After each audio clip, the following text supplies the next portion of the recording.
Hello everyone, let's start with further more questions. These are some OTQ questions from budgeting and control. Let's try to solve them. So, a regression equation y is equal to a plus bx is used to forecast the value of y for a given value of x. Which of the following increase the reliability of the forecast? A large sample used to calculate the regression equation. This can be an option. Forecasting of values of x outside, so that is a case of extrapolation because it will be outside the limit. Working to a higher number of decimal places of accuracy, this has nothing to do with reliability. And a correlation coefficient numerically close to 0. Oh, no, not at all. So I think this is the answer. Which of the following is the least likely reason why standard costs might not easily be applied to road haulage and distribution services? Okay, it is difficult to measure the labor times reliability. Variable costs are negligible. It is difficult to identify a standard item for costing. Standard costing applies to manufacturing industries only. So, this is not the option. Last one is definitely incorrect. Standard costing can be applied to manufacturing and servicing as well. It is difficult to identify a standard item for costing. Variable costs are negligible, and it is difficult to measure labor time reliably. So, in case of first option, it is difficult to measure labor times reliably. It is not difficult. I think these information would be available. This is kind of a variable cost which will vary, which can be said. So let me read other two options as well. Variable cost are negligible. No, variable cost are there. So option 2 and 3 are out for me definitely. It is difficult to identify a standard item for costing. So it is difficult. I think this would be the least one. Likely be the reason of the standard cost might not easily be applied, that it is difficult to identify the standard item for costing. This cannot be there. I mean, this is not the this is the least bothering reason, I guess, for to apply standard costing. It is written with road haulage and distribution drivers, times on the roads are measured automatically. Okay, variable cost can be high. Standard costing is more common in manufacturing, but in principle can be applied to service industries. Yes, so the problem is to identify the standard item for which a cost can be measured, and the variable and the variance subsequently calculated. In road haulage, for example, a standard measure may be cost per ton per kg delivered. So okay, so we have chosen the correct answer. For which of the following variances should a production manager usually be held responsible? For which of the variances production manager should be used for? I think material usage operational. I can be incorrect as well. Yeah, it is correct. Why I had chosen this, I'm not reading out this explanation at all. So let me tell you why I chose this. Because price is something which is set by the management. So be it material price planning or material price operational variance, I don't think so that is relevant for the production manager. When we come to material usage planning, that is also decided by the management and given to the operations. When we talk about material usage, the production manager can definitely control this. These are some controllable factors for the production manager, and can control this. Either can buy material from a good supplier. Good quality material can be taken from the supplier, from other suppliers, so that the usage can be minimized. or some learning, training, or training can be given to the staff, which reduces the learning rate, and which improves the learning rate, in fact. And so the material which is being used by the labor, that is used efficiently because of the training, by motivating them or setting some goals or targets and giving them bonus. Some of the other thing is definitely controllable in case of material usage operational variance for production manager. Let's come now to this question. So the tech world is a company which manufactures mobile phones. From its past experience, tech world has realized that whenever a new design engineer is employed, there is a learning curve with a 75% learning rate which exists for first 15 jobs.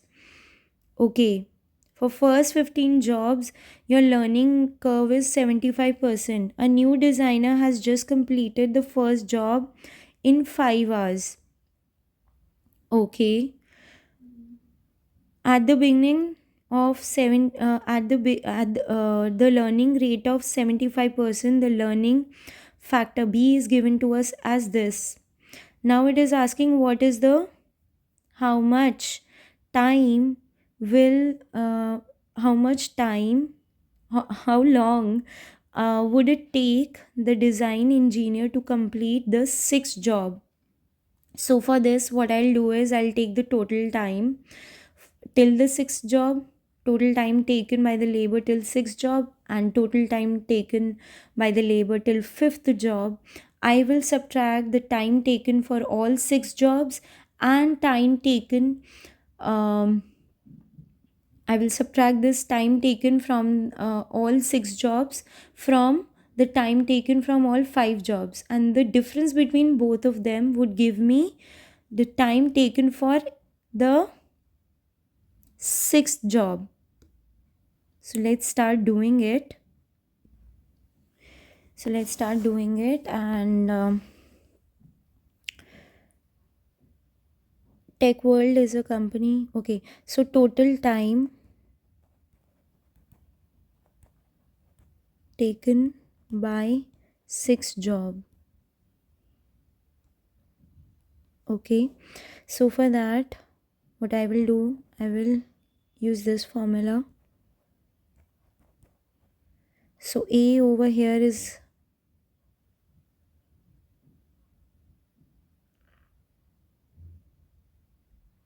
5 hours, and X would be 6 minus 4 raised to the power minus 4.15. So 5 into, let me just use my scientific calculator.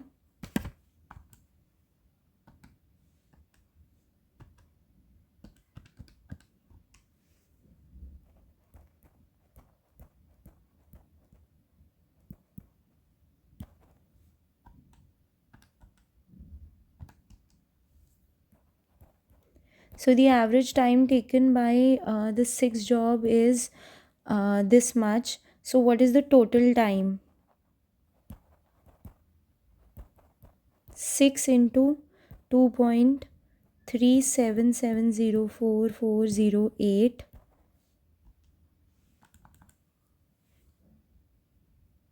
Let me just calculate it. So the total time is 14.262. Up to 3 decimal points I'm considering. This is the total time taken for 6 jobs. Now how much time will be taken for time taken for 5 jobs? So again I'll use this formula, but over here X will be 5.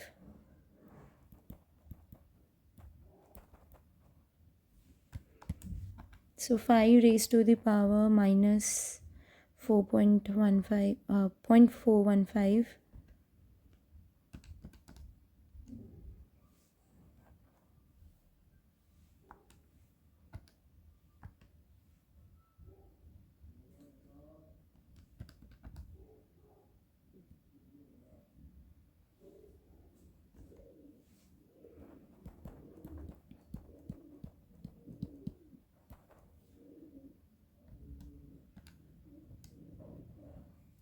So this is giving me 256387851. This is my average time for 5 jobs. So total time for 5 jobs will be 5 into 2.563878.5. You can just round it off as well. I didn't do it.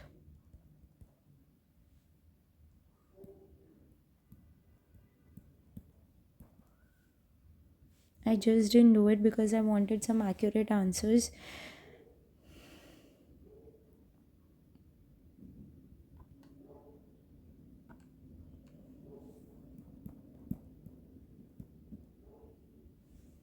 So the time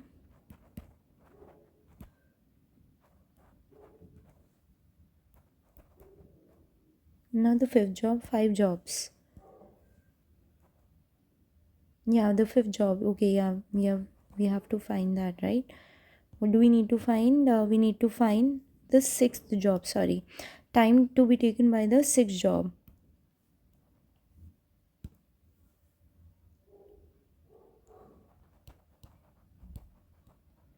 which is the difference between the time taken for 6 jobs, that was 14.262, and time taken for all 5 jobs, that was 12.819. Now I will reduce this from, and I will get 1.44. So this is the correct answer. All right. The following statements have been made about standard mix and yield variance. Mix variance should be calculated whenever a standard product contains two or more direct materials. When a favorable mix is achieved, they may be counterbalancing adverse. So 2 is correct. Mix variance should be calculated whenever a standard product contains two or more direct materials. In statement 1, it is saying that two or more direct material. What do you mean by direct material? Both indirect and direct can be used in mix for mix variance. So there is nothing like direct and indirect. So for me, 2 is the only option. Um, which of the following provides the most suitable definition of the controllability principle in business? Which of the following provides the most suitable definition of the controllability principle in business? So, a fundamental principle of the management is the responsibility to control the organization. The manager should be held accountable only for cost and revenues over which they have some influence or control. Organization should be divided into budget centers for the purpose of operational control, and performance measures should be reported to managers to enable them to control operations. So the question is, which of the following provides the most suitable definition of controllability principle in business? See, a fundamental principle of management is the responsibility to control the organization. No, it cannot be. It doesn't mean that if there is top management and nothing can be controlled by the operational heads. So this is an incorrect answer. Managers should be held accountable for the cost and revenues over which they have some influence or control. This can be because ideally, theoretically, yes, managers, if you want to define controllability, managers should be accountable for all the cost and revenues, and that is why they will control it, right? So this is the most suitable option right now. Let me read other as well again. Organization should be divided into budget centers for the purpose of operational control. There are no budget centers, either cost centers or investment centers. So performance measures should be reported to managers to enable them to control operations. Performance measures, I think key performance indicators can be also considered as performance measures which are not required to be given to the operational heads or operational managers. So I think this is the correct answer. Then this is the question of coefficient of correlation, which is quite easy and can be done. Capacity levels used in settings standard absorption rate for production and overheads are often related to performance standards, to which performance standard is budgeted capacity often associated. To which performance standard is budgeted capacity often associated? So the answer for this is current standard, because the performance standard is budgeted capacity often, to which performance standard is budgeted capacity. So whatever the current standards are, we will compare the budgeted capacity with those only. So this is very easy. Which two of the following points state why it is generally regarded to be more difficult to set standard for service function cost than for manufacturing cost? The activities of many services functions are of non-standard nature. There is often no measurable output from the service function. Okay, right. So how will we compare the cost by the amount of the service divided by the total cost divided by the units, but over here the output cannot be, so one can be the answer, but let me read more. Third option is the cost of many service functions are predominantly variable. So variable or not, it doesn't matter. Standard cost includes variable and fixed overheads as well. So tasks in many service industries are usually quick and simple. This is irrelevant. So first and second option. Are the following standards statements about zero-based budgeting true or false? Employee will focus on eliminating wasteful expenditure. Yes. Short-term benefits could be emphasized over long-term benefits. Yes. See, let's read the explanation. Zero-based budgeting begins by looking at the minimum budgeted expenditure and building a budget from this zero base. So this encourages employees to focus on wasteful and unnecessary spending. However, the focus is on short-term savings and may be given insufficient consideration to longer term benefits of current spending. Which of the following defines a trend? A medium term change in the results caused by circumstances which report in cycles, an underlying long term movement over time in the value of the data recorded, a short term fluctuation due to different circumstances which affect results at different point in time, a non-recurring fluctuation caused by unforeseen circumstances.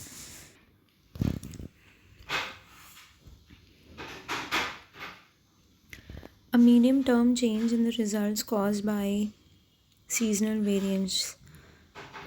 Trend is, I think, a long term movement over time in values of the data recorded, because rest of them are either cyclical or seasonal. Some are even irrelevant. For example, a short term fluctuation due to different circumstances which affect the results at different point in time is seasonal variance.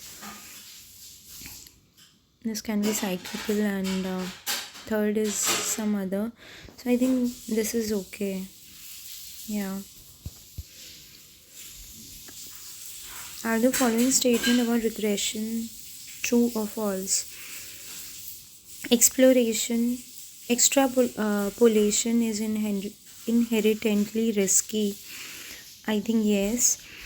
The pattern of trend is expected to continue into future. Might not be the case.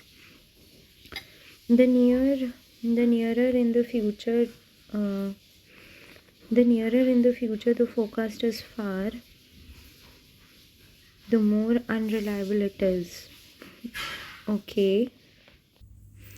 So pattern of the trend is expected to continue into future. It might change, but what we do is when we even formulate budgets, we try to look at the trends as well.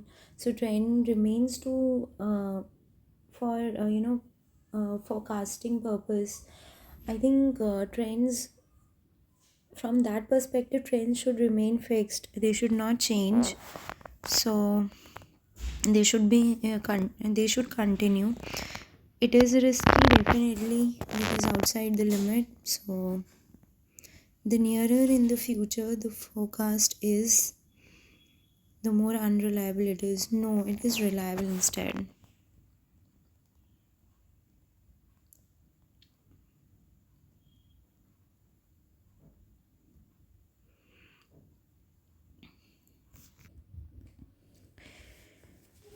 So let's start with this question. It says that total production cost of 900 units of the output are 58,200, and the total production cost for 1200 units are 60,600. So the variable cost per unit is constant up to the production level of 2000 units per month, but the step up cost of 6000 in the monthly total fixed cost occurs when the production reaches 1100 units. So over here 1200 units are given, for which the cost is this much.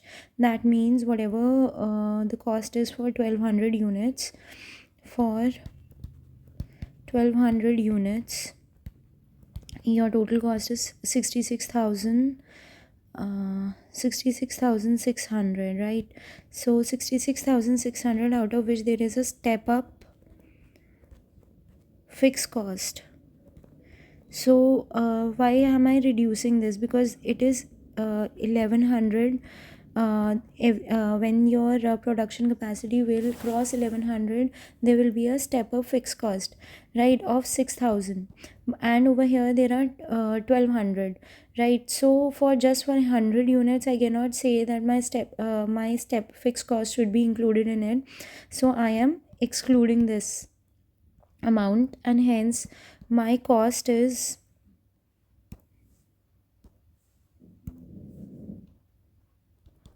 my cost for 1200 units is this, and cost for 900 units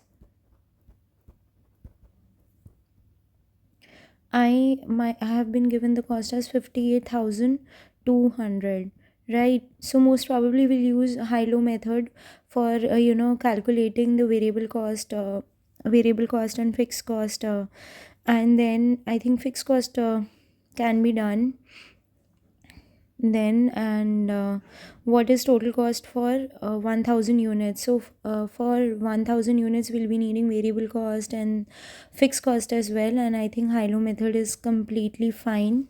So when I use hilo method, I'll see the highest limit produced is 1200 and the minimum unit is 900. The difference between is 300. If I take up their cost, it's 60,600, and then 58,200, and the difference between them, so it is 2400. And I would say that my per unit variable cost is 2400 divided by 300, which is 8. So my variable cost is, if my total cost for 1200 units is 60,600, and what is if my I can calculate the variable cost for 1200 units. So 1200 into 8, it's 1200 into 8, it would be 9600. So this would give me variable cost, and my um, fixed cost is 51,000. Okay, my fixed cost is 51,000. But this is not the final fixed cost, because we need to include the stepper fixed cost as well. So cost for 1000 units will be as follows: variable cost 1000 into 8, that is 8000.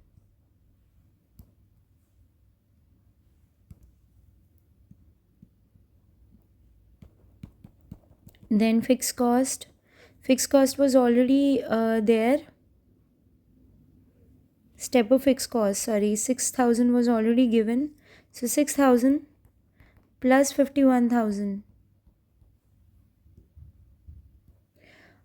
I have included this 6000 as stepper fixed cost, but no, I just now can recall that in the question it has given us, right, the step cost will be only included if the units exceed 1100, right? So we have to calculate the cost for 1000. Had it been like we have to calculate for 1500, then I would have included 6000 in it, but over here it's 1000 only, so we will not include, so only 51,000 is required.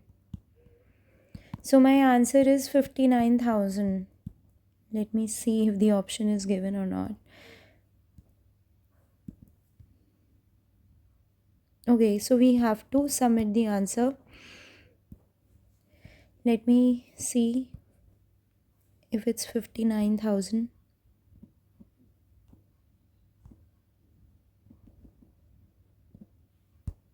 Yep. And this is another question of BPP kit only, and let's read it out. The company sells two products, X and Y. Product X for 30 per unit and achieves a standard contribution of 12 per unit, which is 40% of the selling price. Okay. Product Y, a new product, sells at 80 per unit, achieves a standard contribution of 10, which is 12.5% of the selling price. Budgeted sales have been given to us, okay, for X and Y. Standard sales have been given to us. My handwriting, let me write it again.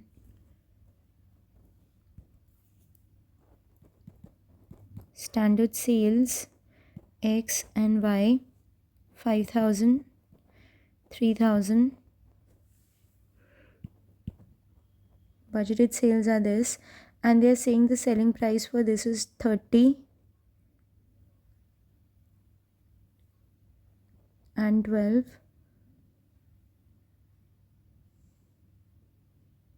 No, these are contribution actually, these are not selling price. It is written that product X sells 30 per unit and achieves a standard contribution. which is 40. Okay, okay. Yeah, this is selling price only. And the contribution is 12. Okay. And product Y, a new product sells at 80. Okay. So I've written this as incorrect. And 80 per unit, which achieves a standard contribution of 10 when 12.5% of the selling price. Budgeted sales are 5,000 and 3,000. However, sudden correlation of an advertising campaign for product to Y has meant that the sales for the product will be below the budget, and more some there has been some price discontinuation in an attempt to obtain the obtain sale for the products. Sales of X were in line with the budget. Which of the following variance is calculated? If calculated, would you expect to show favorable variance for the period? Okay, so we need to assess which of the variance we might use in the current situation given. So let me read for Y again what has happened. So, however, sudden cancellation of an advertising campaign for product Y, there was an advertising campaign that got cancelled and has meant that sales for the product will be very low than what was expected, and has been some discontinuing in an attempt to price discounting. Sorry, what am I reading? So there has been some price discounting. Now, price discounting, right? One is price discounting. Let me circle it, let me highlight it. Price discounting, or let me use some other marker, some other color. So one is price discounting. Okay, price discounting. Another one is cancellation of advertising campaign. So these are the two things which are not which are not the responsibility of the sales manager, right? So this can be okay. So now, what kind of variances we have been given? Sales mix, sales price variance, um, sales quantity variance, and sales volume variance. So see, now what has happened? These are two things which has happened, and I told you that these are not the responsibility of the sales manager. Agreed. But what kind of options have been given? Sales mix, sales price variance, sales quantity variance, and sales volume variance. In case of sales mix variance, what do we do? The actual sales are compared with the standard actual mix. The actual sales which should have been sold as per the budgeted ratio, right?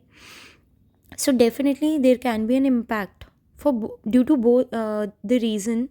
There can be a direct impact on sales mix variance, definitely, because our actual sales will either reduce or increase because of these both things, and these are decided by the management. So sales price variance is impacted by the price discounting only, but the cancellation of advertising campaign has nothing to do with sales price. This is about price. It can only impact either quantity. But if I'm talking about quantity, this is the responsible of whom? The sales manager. So which of the following variance, if calculated, would you expect to show a favorable variance for the period? So okay, this would not show a favorable variance at all, because cancellation of advertising campaign might have reduced the quantity as well as volume. But this actual then the closest option with us is sales mix variance, because if it can be that my actual sales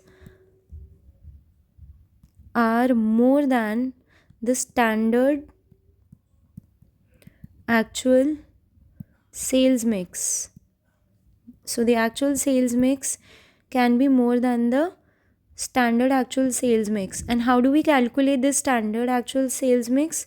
We calculated basis it is based on the ratio of standard or budgeted